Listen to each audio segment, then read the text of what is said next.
Nakilala ko siya sa isang call center dito sa Manila. Siya yung team leader ko. Doon ko siya nakilala. And then, naging kami nung nalipat na siya ng team. During the pandemic, mas lalong nagkakilala kaming lubusan. Ayoko sa kanya nung una kasi napakasungit niya. Ayaw niyang magsagot ng mga questions. Yun, naiinis ako. Nagkaroon kami ng team building. Tapos sa team building na yon, parang mas naging close kami, mas nakilala ko siya. And then after that, nagka-chat na kami. So nagtuloy-tuloy na yung chat namin hanggang sa naging kami na, ganun. I won't forget the times I looked you in the eye and told you I loved you despite the way I feel tonight. These tears in my eyes, it was lovely to love you. Marami kaming mga nadiskubre sa isa't isa, especially sa ugali ng bawat isa sa amin. Mas nakilala ko siya at saka every day may nalalaman akong bago sa kanya. And then malambing siya, tapos nasasakyan niya lahat ng katayuan ko sa buhay, lahat ng kabadripan ko, nasasakyan niya yon. Hindi ko alam kung paano, mahaba yung pasensya niya para sa akin. Napakahaba ng pasensya niya. Tapos yun yung nagustuhan ko sa kanya. Tapos package deal kasi ako, may anak ako sa pagkadalaga. And then, tinanggap ngayon ng buong puso na hindi lahat ng lalaki kayang gawin yun. And then, after that, tapos na nga yung pandemic, eto na rin kami, ikakasal na, at masayang-masaya. The way I feel tonight, these tears in my eyes, it was lovely to love you, and I won't forget the times I looked you in the eye and told you I loved you despite the way I feel tonight. These tears in my eyes, it was lovely to love you.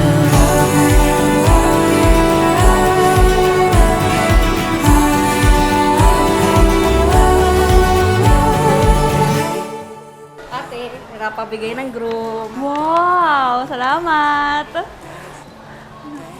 Wow! Ang ganda! All. Salamat sa gift. Alam mo, paborito ko tong health watch. And smartwatch. Thank you so much. Salamat. Love you. Bye-bye. Wow! Wow!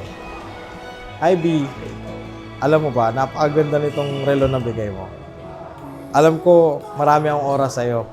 Makakatulong to para mas lalong magkaroon ako ng marami pang oras sa'yo. Thank you so much. Ang ganda niya. I love it. Thank you. I love you. Hold your secret safe with me. Take me in, free your ghosts. No, they can't haunt us both. At thank you so much sa lahat. Lahat ng pasensya binibigay mo sa akin sa pagmamahal, sa araw-araw na pagmamahal at sa araw-araw na pagpili sa akin. Maraming salamat doon. I really appreciate that, tama. Thank you so much. Promise ko is yung mga ginagawa ko ngayon, ng mga nakikita mo, is gagawin ko pa din naman pag mag-asawa na tayo. Hindi mawawala yon. And then, pangatlo is mamahalin kita. Sa kahit anong mangyari, kahit anong pagdaanan natin, ups and downs, tayong dalawa palagi. Thank you kasi nagpakatatag ka kahit alam mo na maraming mga pagsubok. May mga times na nagtatalo tayo pero at the end of the day, nagbabati rin tayo. And finally, this is our day. Ito na yon. We're getting married. Free your ghosts. No, they can't haunt us both. Take me in, let go. Waking up, comatose.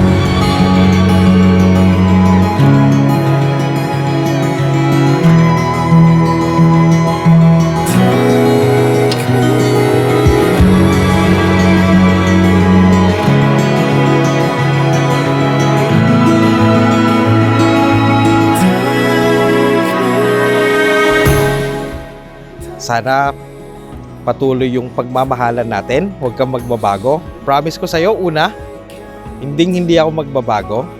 Patuloy kitang mamahalin. Iingatan kita. Kung paano kayo nalagaan ng mga magulang mo, ganun din kita alagaan. Pangalawa, ikaw lang at wala nang iba. Pangatlo, for sure, bibigyan kita ng masayang pamilya.